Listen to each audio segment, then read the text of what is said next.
जरा ये अहम खबर देख लीजिए। आ रहा हूं प्रोफेसर कपिल। रूस चीन को काबू में करने की अमेरिका की बहुत बड़ी तैयारी। 6th जनरेशन के फाइटर और ड्रोन बनाने में जुटा हुआ है अमेरिका। अमेरिका से चीन तक मार करने में सक्षम होंगे नए फाइटर। अमेरिका का विंगमैन ड्रोन चुन चुन कर करेगा दुश्मनों का सफाया। इस खबर के एलैबोरेशन की तरफ आपको ले चलूं उससे पहले प्रोफेसर कपिल कुछ कह रहे हैं और काटजू साहब का रिएक्शन भी इस पर लेना है। प्रोफेसर कपिल जल्दी से अपनी बात कीजिए। मैं एक बात कहना चाहता हूं। एक बड़ी पुरानी कहावत रही है इंग्लैंड अमेरिका को लेकर के कि they are liberal at home and conservative abroad. मुझको यह बताइए कि दुनिया के अंदर जितनी डिक्टेटरशिप्स को अमेरिका ने सपोर्ट किया है, मुझे और कोई कंट्री बता दीजिए। मुझे यह बताइए कि जहां जहां पे रिजीम इनके फ्रेंडली नहीं रहे हैं, इन्होंने क्या ठेका ले रखा है कि सारी दुनिया के अंदर हर देश में इन्हीं की फ्रेंडली सरकार होनी चाहिए? तो दूसरे को ऑथोरिटेरियन कहना बहुत आसान है और ठीक है। वो तो कह के ऑथोरिटेरियन है कि हम लोग डिक्टेटरशिप कंट्रीज हैं, चाइना और रशिया वगैरह। लेकिन ये खुद क्या है? आर्म्स बेच करके ये रोज नया फ्रंट निकाल खोल रहे हैं और अपना बैलेंस ऑफ ट्रेड कोविड के बाद का अब साउथ कोरिया है। साउथ कोरिया में आर्म्स की रेस बढ़ाएंगे, वो इनसे खरीदेगा। आपने नटशेल में पहली लाइन में बात कह दी, लिबरल एट होम कंजर्वेटिव बाहर के लिए। क्या ऐसा है काटजू साहब? ये ऐलान ज्यादा है क्या कि अब ये मान लो और एहतराम करो कि हमारे पास परमाणु है और हम पहले चला भी सकते हैं? देखिए, आज जो ये अनाउंसमेंट नॉर्थ कोरिया ने की है, इसमें कोई अचरज की बात नहीं, क्योंकि ये सबको मालूम था कि उनके पास परमाणु हथियार हैं और अभी तक कोशिश ये हो रही थी कि उनके परमाणु हथियारों पर कोई रोक लगाई जाए और रिवर्स किया जाए कि उनसे परमाणु हथियार ले लिए जाएं। और जो एक महत्वाकांक्षा थी सब देशों की कि कोरियन पेनिनसुला को डीन्यूक्लियराइज कर।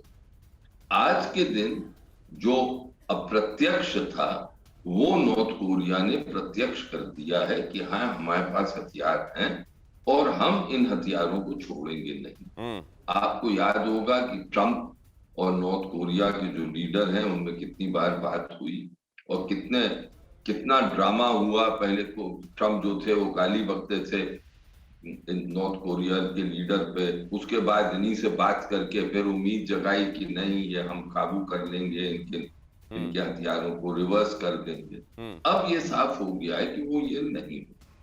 दूसरी चीज, मेरा मानना ये है और मुझे लगता है ये भारत के हित में कि जितने कम देशों के पास ये परमाणु हथियार हों उतना बेहतर।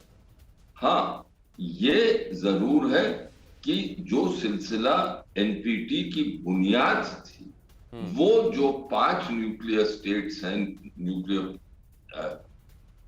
N5 स्टेट्स कहिए, उन्होंने वो शर्त जो एनपीटी की थी उसको कभी नहीं माना और भारत ने हमेशा ये कहा कि ये अनइक्वल ट्रीटी है और हम इसको नहीं मानते हैं और हम इससे दूर रहते हैं। ठीक है। तो इसलिए एक चीज मैं और कह दूं, अंतर्राष्ट्रीय विधि के अनुसार हमने जो कदम उठाया वो बिल्कुल वैध है। और देशों के साथ ये मुश्किल है कि उन्होंने आश्वासन दिया था कि हम एनपीटी के सिग्नेटरी हैं और हम इसकी जो बुनियाद है उसको मानते हैं।